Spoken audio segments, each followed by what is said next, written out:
Hey guys, it's Shannon.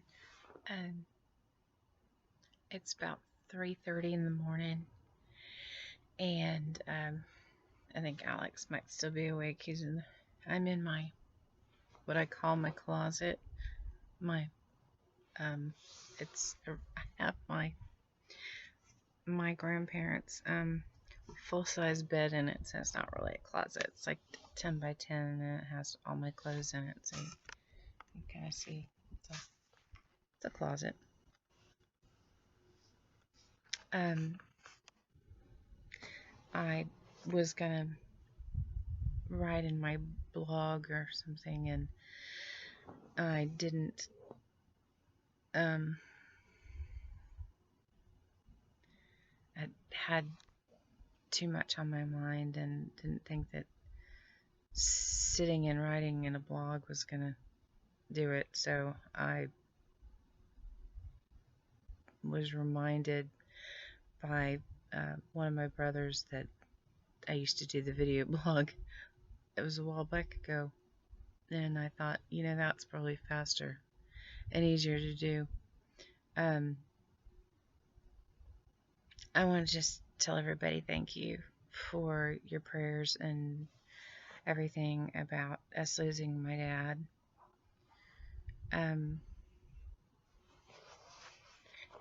Now I think we're all going through the process of his loss, and we're all going through it differently because each of us had a different experience with dad. So I'm just going to tell you a story, a bedtime story. My parents met in a bakery when my mom was probably 16 or so. My dad was probably 18.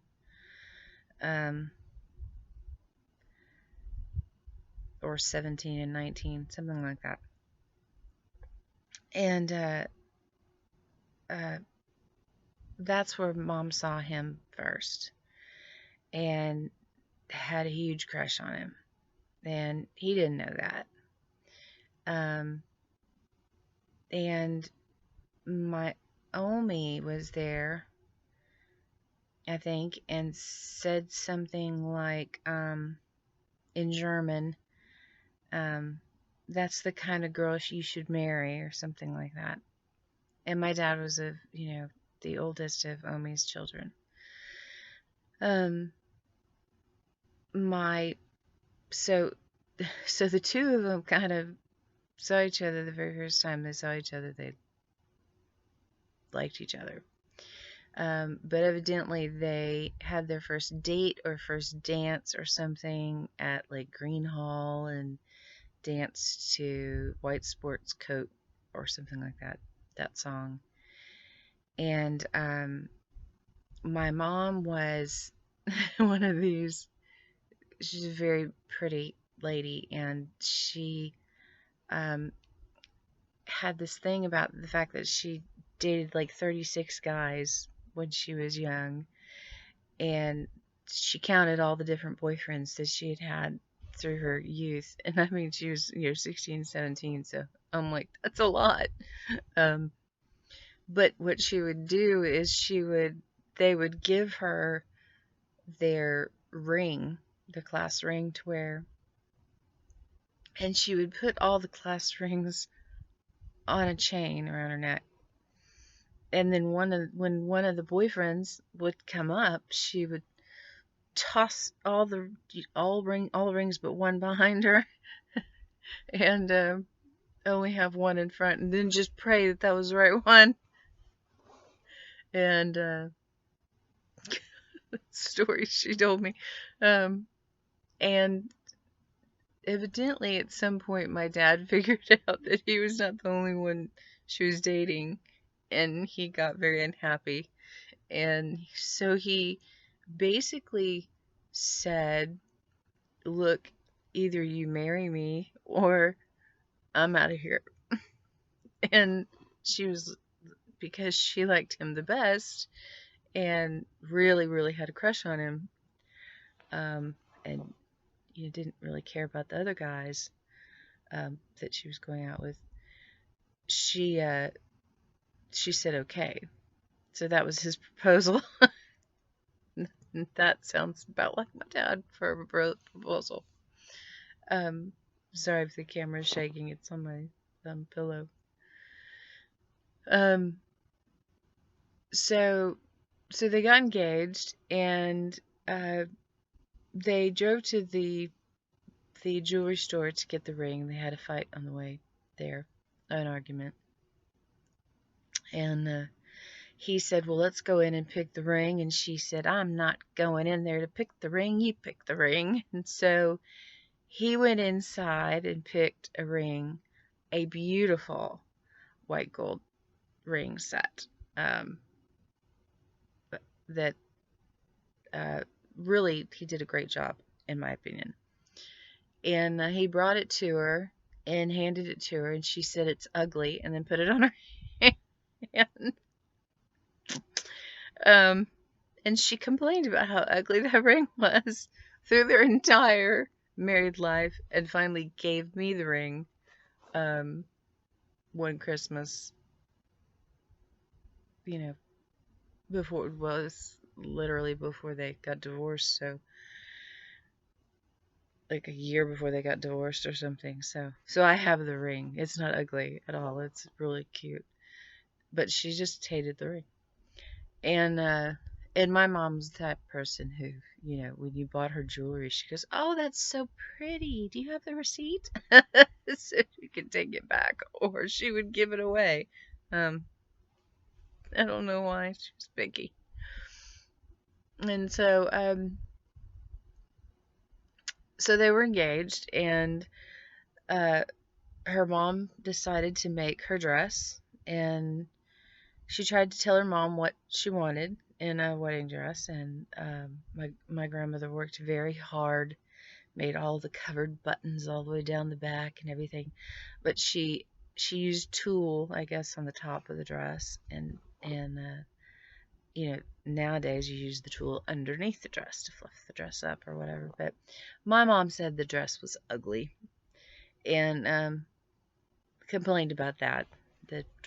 Her wedding dress was ugly. And so the night before the night before the wedding, they got in an argument, and she said, "I'm not going to be there tomorrow," and he said, "Well, I'm not going to be there either," and they left. Each went home. And so the next day, she's in her dressing room changing, getting ready, and he's in his at the church, and she's saying, "Is he here?" And he's saying, "Is she here?" And they got married. And so it was a great start. My dad told her when they got married that he didn't want any children, at least right now, because there were 6 children in his family, something like 6 children in his family, and he had helped raise them, and he was tired of babies, and so he didn't want any, and he adored my mom. Like, from the moment he met her, he adored my mom. And so what'd she do? She got pregnant right away. I mean, like, literally right away. Like, my brother was born like 10 months or 11 months after they got married. So she didn't really uh, she didn't agree evidently with him or something, and I'm thinking, well, it would have been smart to have just, let him have a little bit of time with you first. So when she had my oldest brother, my dad was pretty jealous of him, and my dad had a temper. My mom, knew he had a temper, but her dad had a temper, and so she was used to it, and it wasn't anything new to her.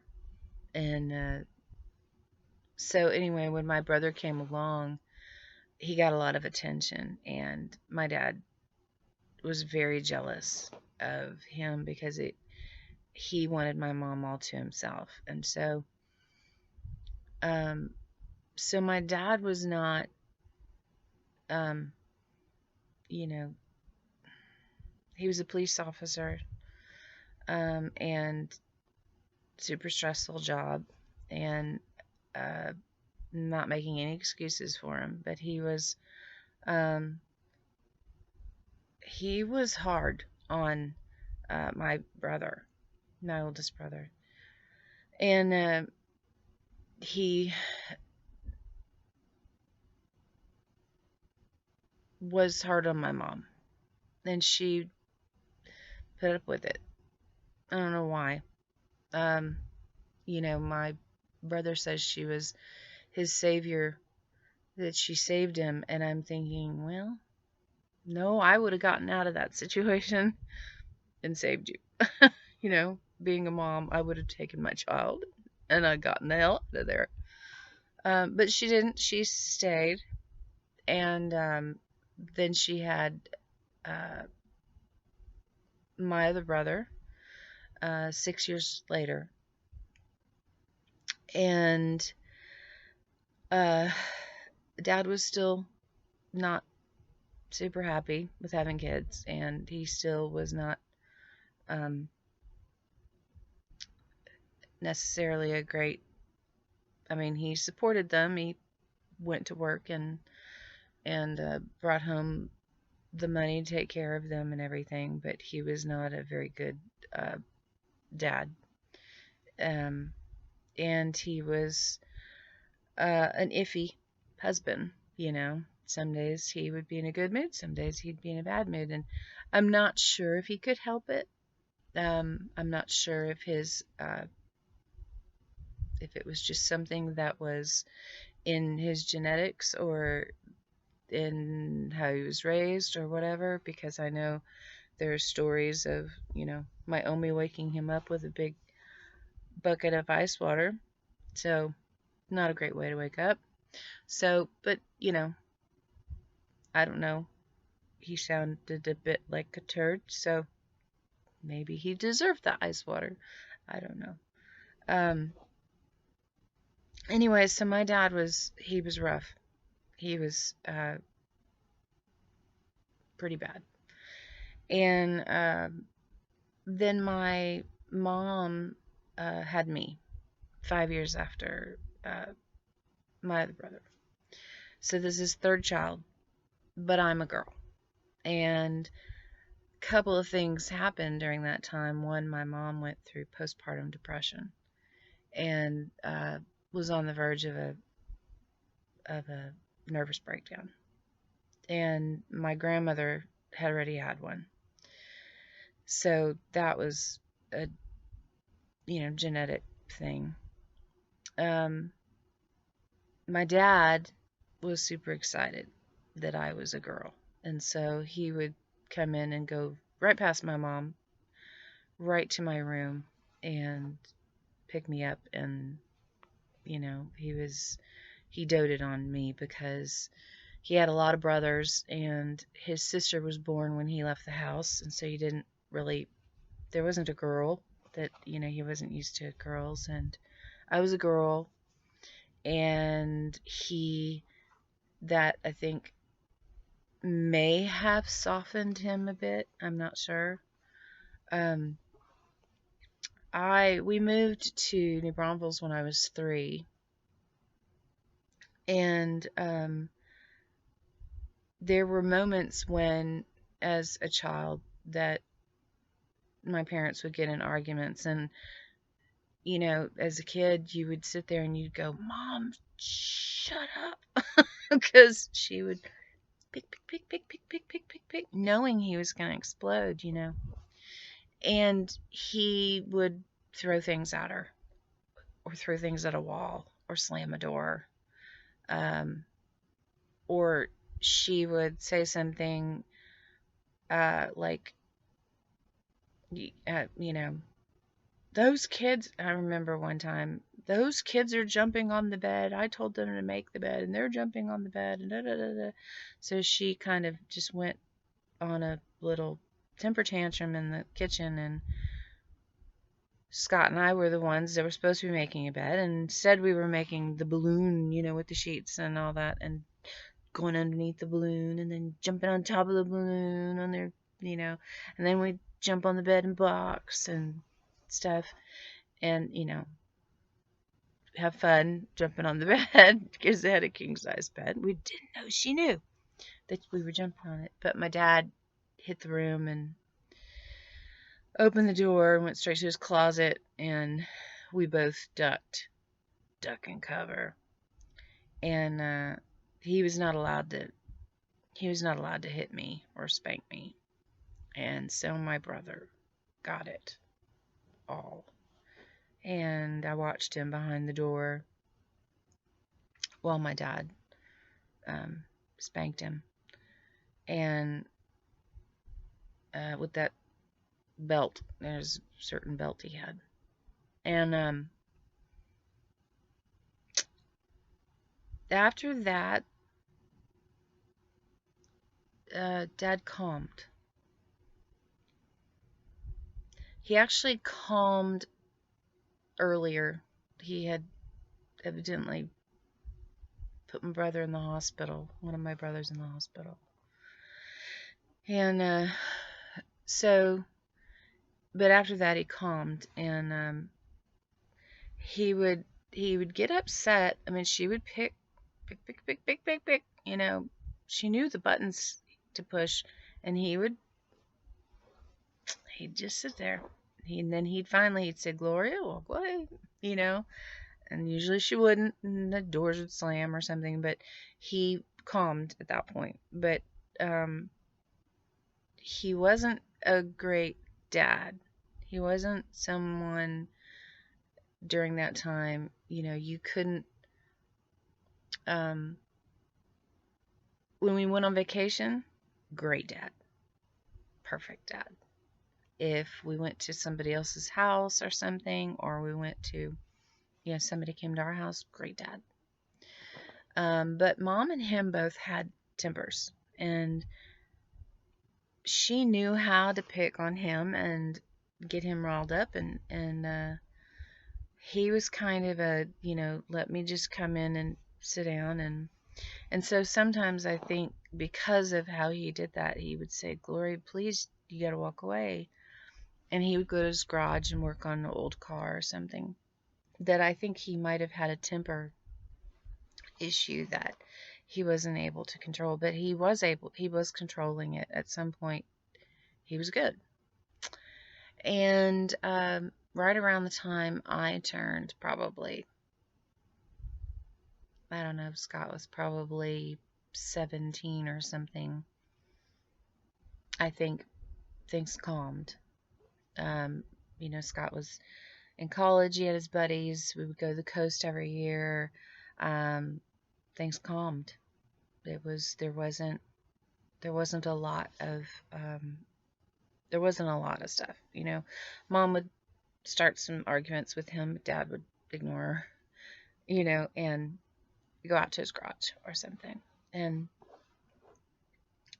then I became a teenager. My mom became obsessed with me and trying to relive her teenage years through me. And they were hard on me because she was kind of orchestrating it, and it was really hard for me because it was overwhelming for me. Because she would literally be doing my hair while I was walking out the door and reading my diary when I would go to school, and controlling who I dated and stuff. And anyway, but my dad during that time, we were older. I was my dad's little girl, and I got married, and And Dad was good. Dad doted on her, bought her cars, and just he would, when I was little, I used to think it was so funny because she would get dressed in the bathroom, and it would take her 9 hours to put makeup on because she liked to put makeup on and then go to the grocery store and see how many people turned and look at her. She told me that. I'm not lying about that. Just because she just thought it was, fun. Um, and she and I used to go thrift store shopping and everything. But when I was young, all through my younger years, my dad would go, into the bathroom when she was getting dressed. She'd leave the door open and she'd be putting on her makeup and stuff. And he would go in and he would have to give her a kiss and then, grab her butt or something, and it was like, and she'd go, Jerry, and vacations, man, he was in his element. He would get up in the morning, he'd make breakfast, he'd make eggs and bacon, and, and kids were, loved the kids, and, let the boys, the boys, of course, did whatever they wanted, and then I was there. Um, so I was always there. And, and then, when I got married, I was always there. I was I did everything with my parents. My husband and I did everything with my parents. We went on vacation. I talked to my mom every day. My dad came over for every um, kid's birthday or whatever, and I went to their house, and they saw my kids all the time because I went to her house all the time. He didn't have any choice but to get to know my kids because they were like Papa right in his face. And I got them a little one of those little bikes, those motored bikes, the twins at one when they were little.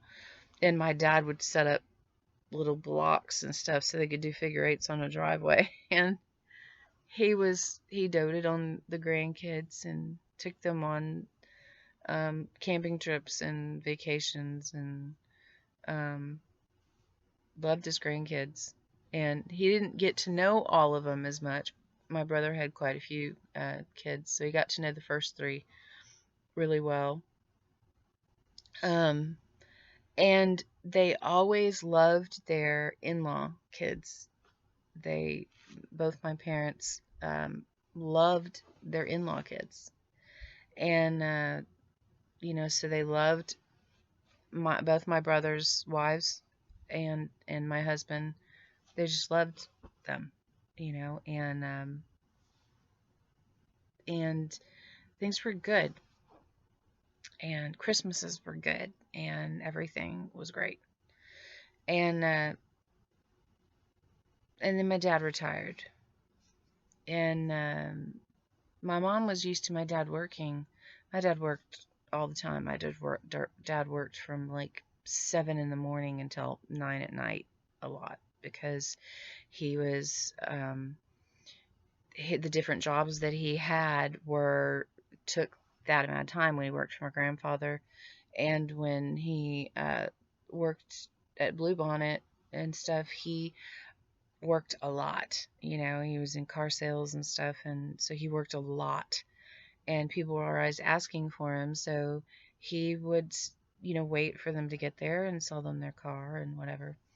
So he worked a lot. So she really had the house to herself. She and I would go to North Star Mall, hit the mall all day long, come home, and Dad still wouldn't be there, and she'd, you know, get all dressed and whatever. I mean, she had so much time for herself. And then my dad retired and was sitting on the couch watching CNN every day. And she started crying. And she couldn't handle it. And then she would say, well, I'm going to go to Walmart. And he'd go, well, hang on, I'll go with you. And she'd be like, I don't want him to go with me. I want my life back.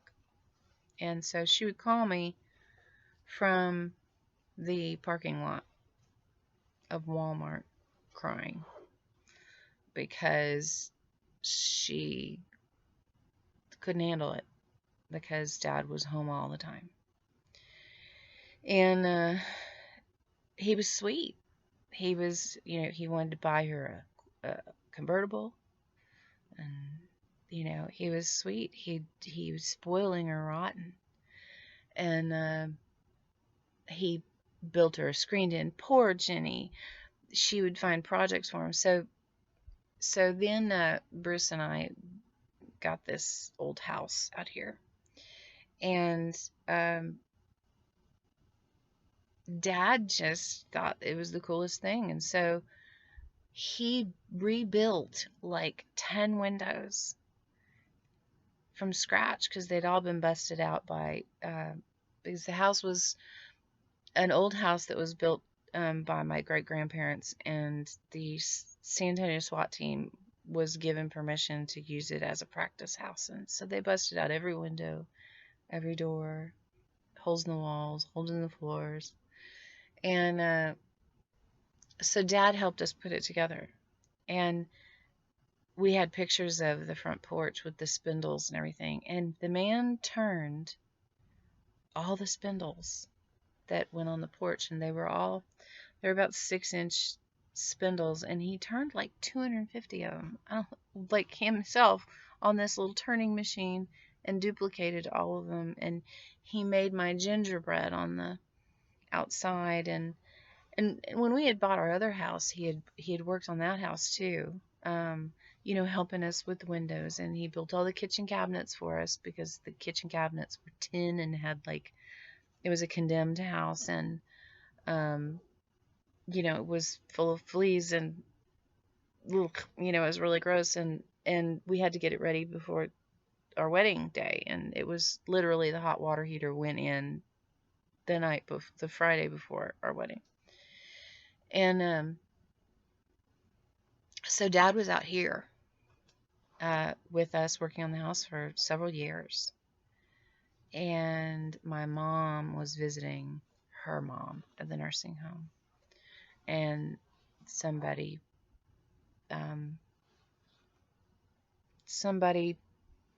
took a fancy to her, and she was because she was going kind of through a midlife crisis thing.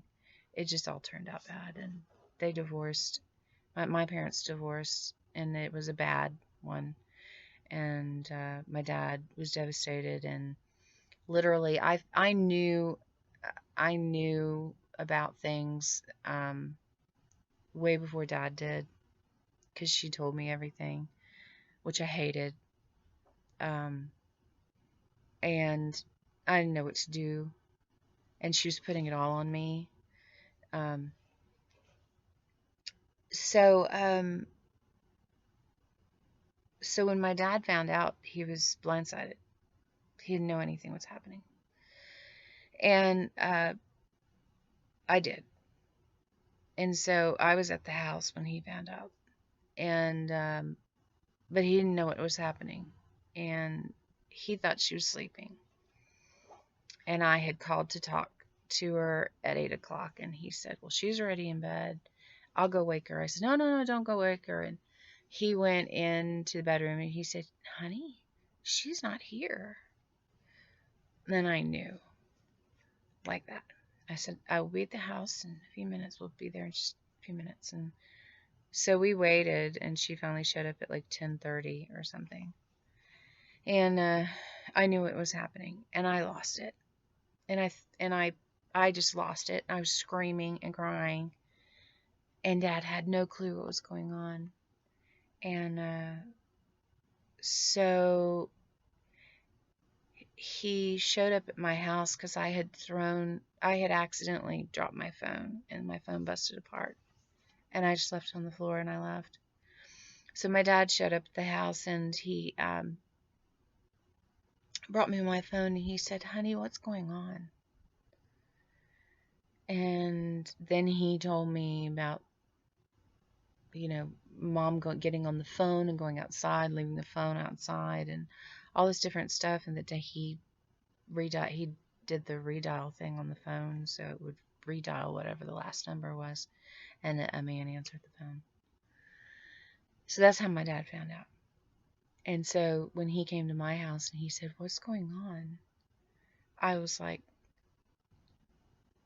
"This isn't fair. Why am I having to be the one that has to do this?" And so I had to tell him what was going on.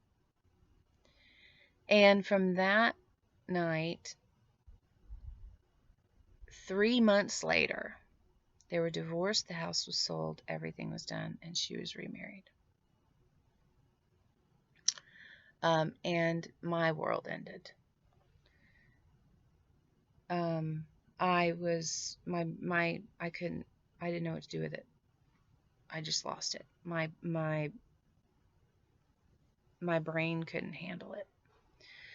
And then our church stuff broke apart, and we were really close to our church, and so my support system left. So I had no support system, no family. My mom was she was telling everybody that my dad was abusive. So she was going back to when he was abusive, and she was telling those stories to everybody. And then she was telling everybody that I wasn't talking to her and stuff. So we lost our family because we were being because everybody was learning um, whatever she was telling them, and that what wasn't true. And so I lost my whole family, both sides, her side, my dad's side.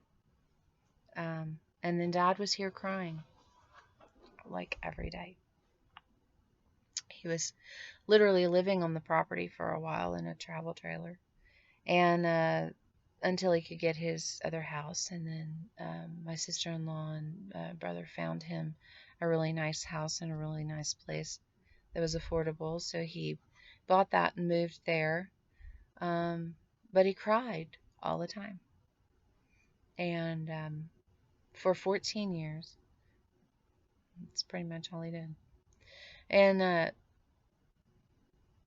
my brothers have different, you know, there's 6 and 5 years difference in us, and so they had different stories. My oldest brother got the worst of my dad, and then by the time my dad was mellowing, he was moving out, and then my younger, um, that my older brother in the middle brother, he was busy. He kept to himself. He kind of played video games and hung out with his friends, and did artistic stuff and went to college and stuff, and so he didn't really interact with Dad. And I was scared of Dad when I was a child. He wasn't I wasn't I remember being a child and a little girl, and you know slapping his hand and him trying to catch it, and him doting on me. I remember some of that, but I also remember um, the yelling and the screaming and the throwing things, um, and then spanking Scott that day, and it wasn't like a regular spanking. Um, so so my dad passes away. Um, 2 weeks ago, and 2 weeks ago, 3 weeks ago, 2 weeks ago. Anyway, so he passes away, and we had the funeral, and then learned that he had called one of his brothers and told one of his brothers he was dying. And I said, "Wait, what?" He said, "Yeah, he told me he was dying, and that we needed to get some things settled with, human stuff and whatever." And um, I I said, "He didn't tell us that." I said, "He told us that he had a aortic aneurysm, but that they were going to keep an eye on it, and if they needed to, they could do a stent." And when he said that, I said, aneurysm. And he goes, yeah. And I was like, Dad, you mean hernia or something, right? You have a hernia or whatever. He goes, no. I said, you have maybe a partial blockage or something? He goes, no, it's an aneurysm. And I was like, they don't let you go home with an aneurysm, Dad. He's like, no, they said they'd keep an eye on it. And you know what? Well, come to find out, evidently, he chose not to get the procedure and just to live out whatever was left. So he knew that he was going to die of this, and we didn't know this. So, cut to, meanwhile, 7 years ago, my mom died of cancer, which was hard for me because I didn't have a great relationship with her because she didn't talk nice about my dad, and it was overwhelming for me, and I was sick. The divorce had caused me to have Graves' disease and fibromyalgia and all kinds of stuff, and so she had cancer, and it was a really fast cancer, and so from diagnosis to her death, it was 30 days, and so we were there, the kids were there, kind of rotating out for 30 days, and then we were all there, like the last 2 weeks or whatever, we were just there most of the time, and I think I was there nonstop for the last 5 days or something, and it was bad, and so we had already lost her, and now we lost my dad. Now, my dad was not a very religious man, and I am, and so I worry about, I hope he's in heaven with Mom. My mom was religious. My mom did believe in God. She did believe that Jesus was going to save her. My dad didn't really understand any of that stuff. But he did say the last time I talked to him, I said, I know you're not a praying man. And he said, I beg to differ. I pray all the time. And I don't know what he means by all the time and whatever are meant. I hope that he's in heaven. It scares me that he's not. But his service, I missed his service because we couldn't find it. The phone wouldn't work. The phone wouldn't tell us where it was. And then when Bruce finally used his phone and tried to get his phone to take us to the cemetery, it sent us to a different cemetery. And I was like, Dad, are you punking me? I'm like talking in the car. Are you punking me? Really? This isn't funny. I'm thinking, I get to the service and all I get to hear is, and this concludes the service for today. And I'm like, you've got to be kidding me. I missed, so we did the visitation. It was beautiful. The visitation and the service supposedly was beautiful. But I missed the service because, Dad or somebody sent us to another Hedwig's cemetery, which was like 15-20 minutes away from the one we were supposed to be at. And so now we're at the part of processing Dad's passing. And I have all these good memories. I have bad ones too. But I have more good memories than my brothers do. I spent a lot of time with Dad when Dad was sweet. I got to see that part of Dad for years. I had, during that time, my brothers didn't live in town or didn't come by very much or whatever. They had gone through their stuff with Dad, and I think they just didn't really want to deal with Mom and Dad, and I was there all the time, every day, and so I got to see Dad all the time. I got to see the good, the bad, whatever. I mean, he was pretty doting. He absolutely adored my mom, and I mean, like, the man glowed when she came in the room. Um, so when they divorced, he did just slowly fall apart, and uh, and so I have all these memories I can pop up that are good. Oh, he built my bike.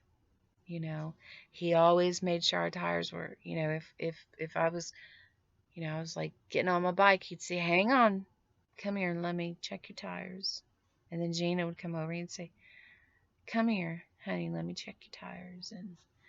And then Dad would cry if I would sing someplace, or if the kids. I have a picture of the kids, the twins' first communion, and he's crying, you know. And he would cry when Mike's kids would have babies, and he would, so he was real soft-hearted, and then, then of course after the divorce he cried a lot. And but I have these good memories and they don't. And that's hard for me because it's not fair for them. The memories that they have are after the divorce, because they didn't get real involved in Dad's life until after the divorce, when Dad needed his kids. Dad would, visit Mike all the time, and then he would come here often. And then he stopped coming here at some point. And he would come here like once every 3 years. And so I would call him once a month, say, "How are you doing?" And find out, how he was doing. And he would, I'm fine. Everything's good. I'm good. I'm fine. And I'd see him at Walmart often, and that was about it. But I had a different relationship with my dad than my brothers did, and that makes me feel bad because they didn't get to see that side of him. They didn't get to see the doting dad, the dad that worked hard on windows, that was, you know, proud of him, that was, got to hang out with his grandkids and be silly and go out to eat and stuff with me and Mom and Bruce. And Mom and Dad and I mean, we went to Fredericksburg together. We double dated together. I mean, we were always together, and so they didn't get that part, and that makes me feel bad. And then everybody was told bad things about Dad, um, the former years, and so I've forgiven Dad for the former years. I've forgiven him for everything, and I've forgiven my mom for everything, which was really hard. A year of counseling, otherwise I wouldn't have. Um, but now see, like, in my brain now, I'm like, my mom and dad are together in heaven, I hope, and they're together, and it's the closing of a very long 14 years of hell that we have all been suffering from. And my I have autoimmune diseases like crazy from losing my mom, and because she wasn't, when she was remarried, she wasn't the same person, not even close. It was like a completely different person took over her body. She was not the same person. She didn't treat me the same. She wasn't the same person. She was just obsessed with this other life and trying to make this other life fit, and then trying to pull us in as if nothing happened and put us into this other life, which wasn't going to work. And then trying to just take Dad and throw him away. And so everything was negative with him. So So this is where I am with my dad's passing. I miss my dad. I love my dad. He wasn't, when we were children, he wasn't necessarily a great dad. And with my brothers, he wasn't a great dad.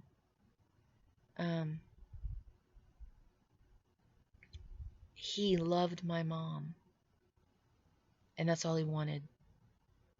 He didn't want anything else. He didn't want kids. He wanted my mom, and that's it. And so, wrapping our brains around this now. I love my mom. I miss my mom. I miss my mom before the divorce. I don't miss my mom after the divorce because she wasn't the same person. I miss my mom that I went to thrift stores with, that I called every day, that I went over to the house, the one that was happy, the one that got dressed all the time and went out to eat with us and went dancing with us and stuff. I miss that mom, and I miss that dad. And but my dad, even after the divorce, was stubborn, but he was still a kind man. And it makes me sad that he went through the things that he went through with my mom. And it makes me sad that mom and my brothers went through all of the hell at the beginning when he had the major temper that he didn't seem to be able to control. And so I'm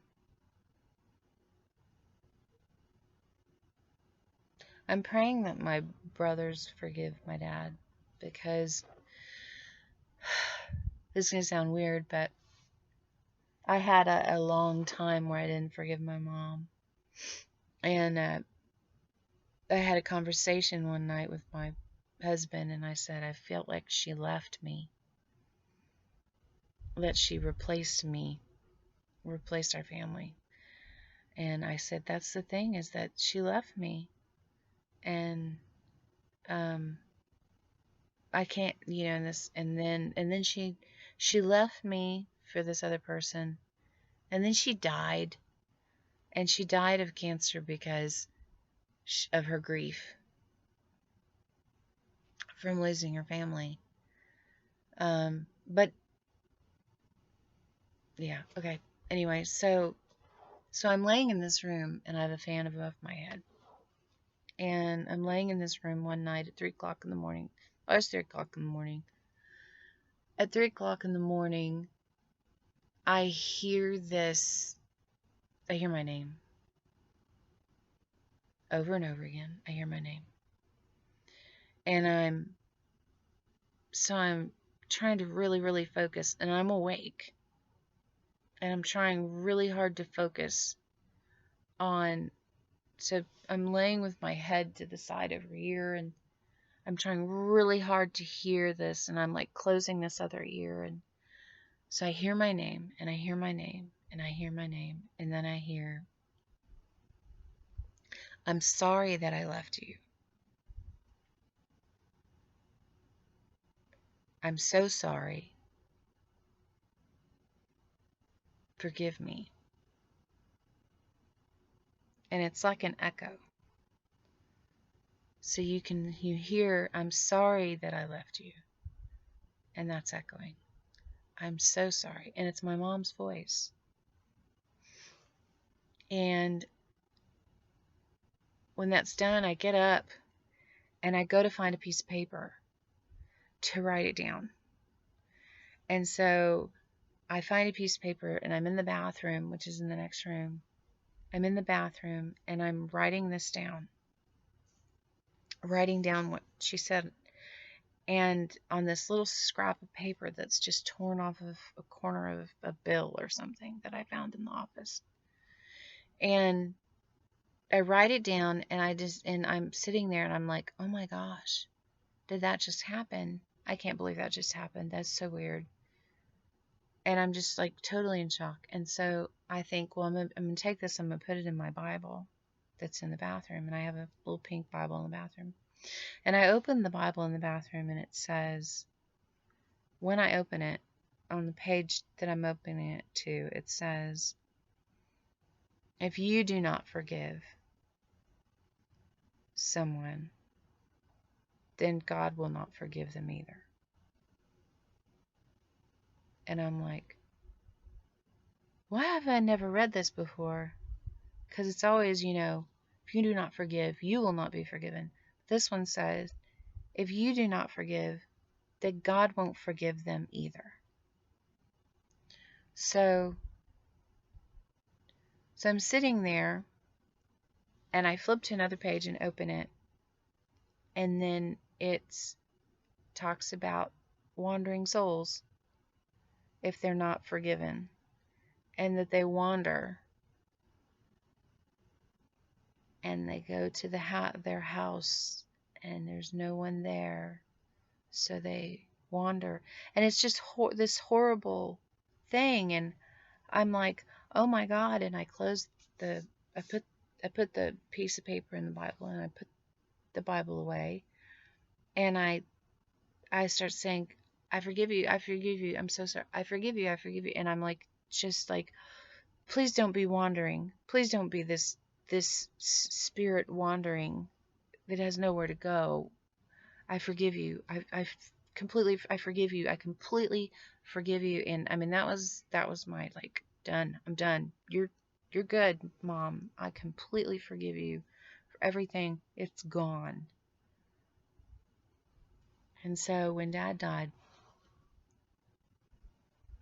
I asked one of my brothers, I said, do you forgive Dad? And he goes, I don't think so. Not yet. And I'm thinking, I hope they can. Soon. Because, like I said, I got a better, I was Daddy's little girl. I got a better picture of Dad than they did. I got, I saw some of it, but I got mostly, uh, when I was a teenager, I could talk to my dad. I could go, I went up to him and I said, Dad, Mom is, reading my diary. And I know. I said, I don't know how to make her stop, and I'll talk to her, And the boys didn't get that. The boys didn't get that kind of relationship with my dad that I got. And I just hope they can forgive him, because I don't want him to wander. So I'm laying here at 3 o'clock in the morning, and my brain is just going into all the good things Dad did. My brain is just rolling off all the good things Dad did. All the kind things Dad did for people, fixing their mowers and,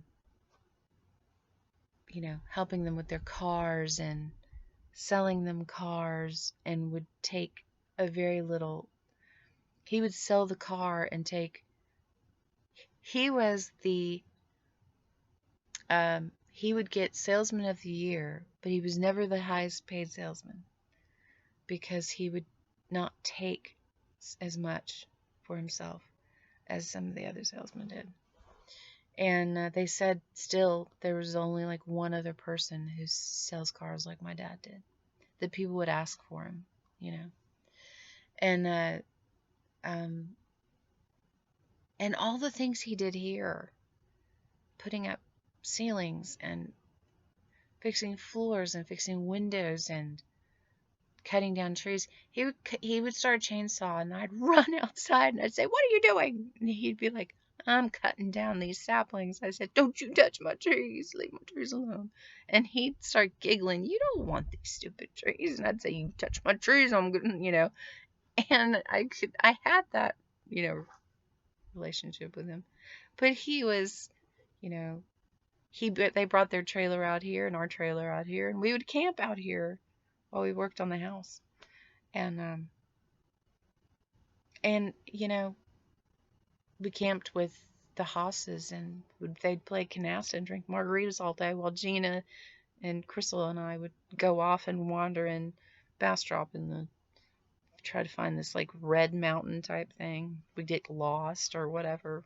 They were busy playing canasta. They didn't care. There was one time they were in the house drinking margaritas and playing canasta or some other game, and it was like midwinter. And we were like, "Can we go swimming?" And they went, "Sure," because they had had a lot of margaritas. And we were like, "Let's give it a go." And Gina and I are saying, "Oh, peanut butter sandwiches," and jumped in. It was like, "Oh my God, this is cool." And anyway, so that's where I'm at right now. I can't, every night, 3 o'clock in the morning, my brain is rambling with memories of Dad. It just keeps going with memories of Dad. I am so gonna miss my parents. I so miss my parents already. I mean, I miss my mom's been gone for 7 years, but she's been gone for me for 14.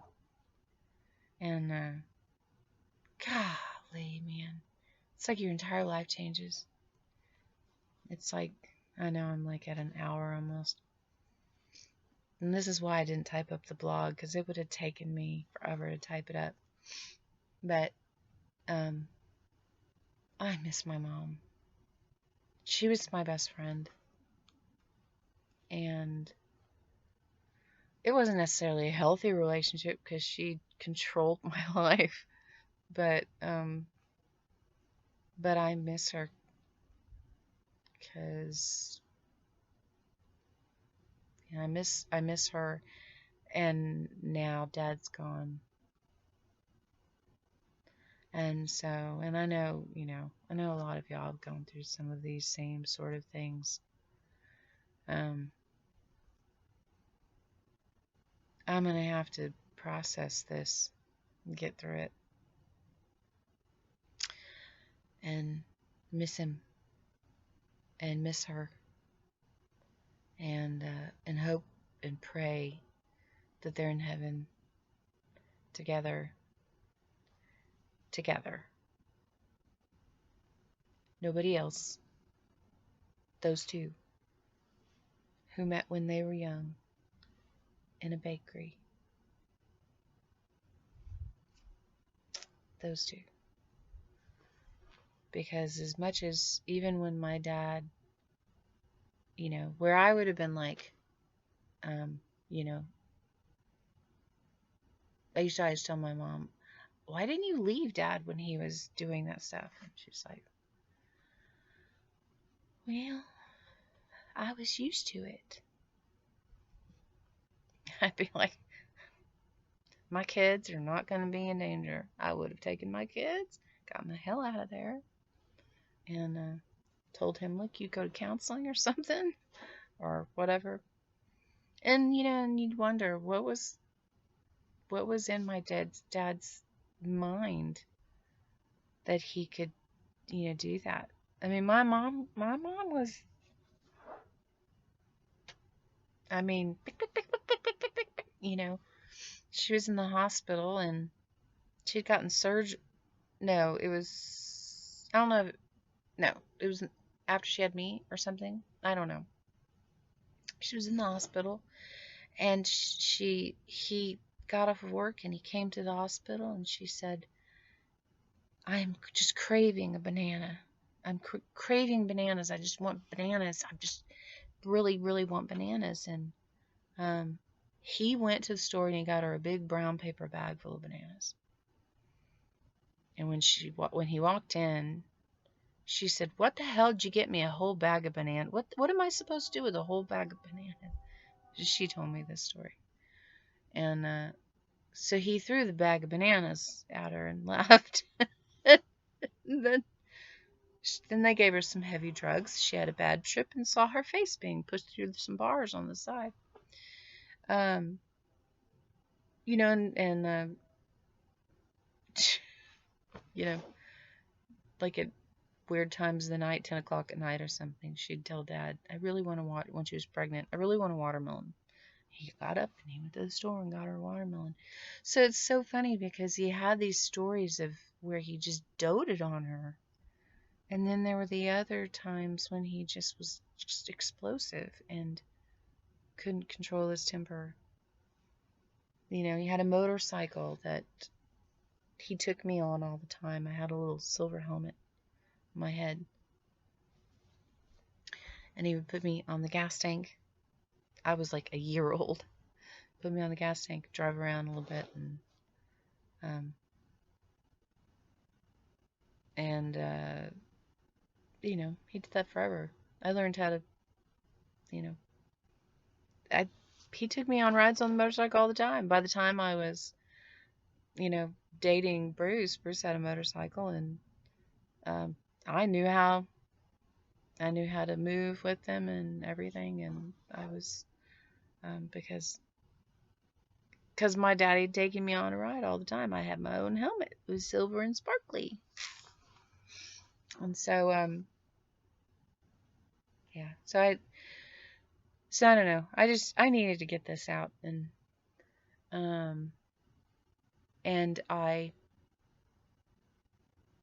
glad that my brothers had some time with my dad, even though he wasn't the same person after the divorce.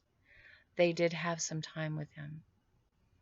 They did get to go to the coast with him, and my oldest brother did have him over for barbecue often on Sundays, really a lot often. And my middle brother, you know, would go by and they would bring him things and check on him and stuff. And so all three of us were checking on him, but I was just calling him once a month, and bumping into him here and there. So they did get a little bit of time with him, but they just didn't get a lot. And the time they got, he was so sad. So I pray they can forgive him for the other parts, and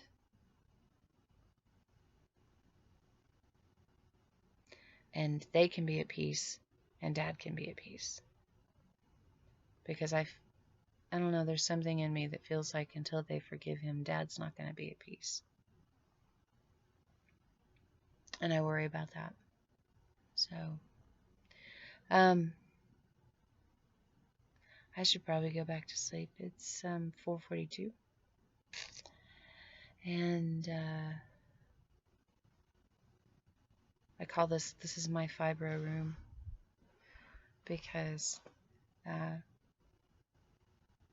my poor husband has the master bedroom on a big bed, nice room, whatever.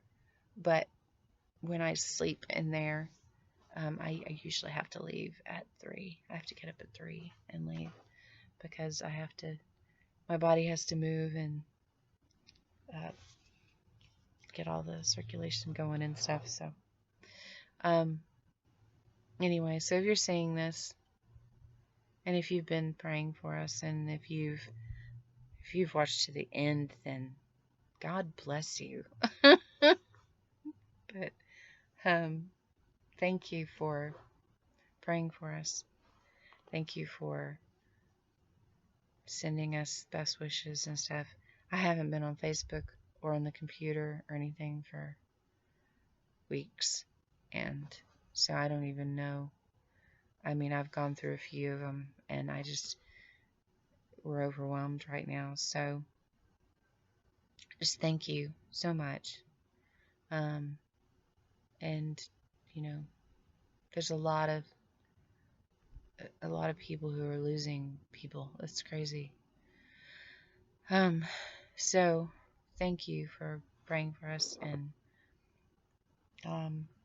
pray for, if you have it in you and have time to send a prayer up, pray for my family and my dad, that everything is forgiven and he can be at peace in heaven, because that's my biggest fear.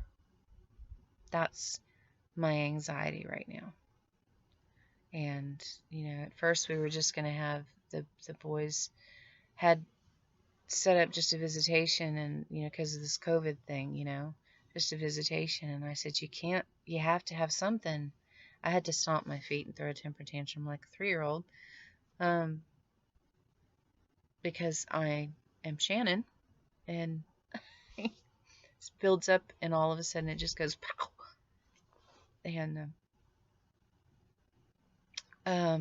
And I said he has to have his last rites and his prayers, and we have to do a graveside service, and and so we did, and I'm glad we did, even if I missed it. Completely missed it. Seriously, Dad? Like, you had to punk me, Dad. Thanks so much.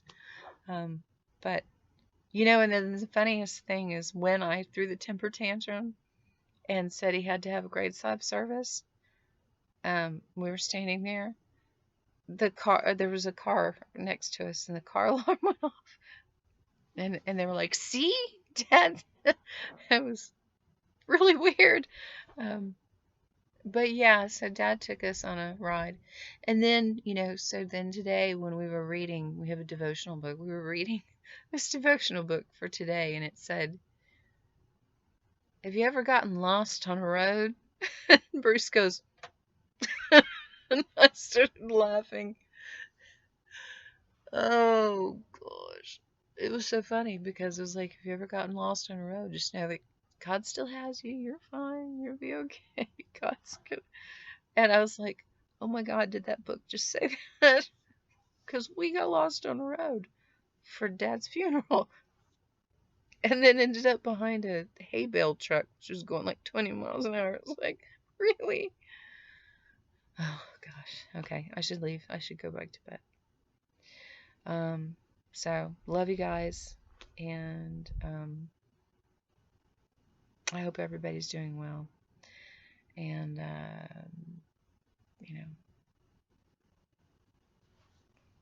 that's what I have to say. Sorry, no makeup, in my pajamas, and laundry, clothes behind me. Sorry. But you'll live. You'll survive. This image will not just burn itself into your brain, I hope. But y'all have a great evening, and I'm out of here.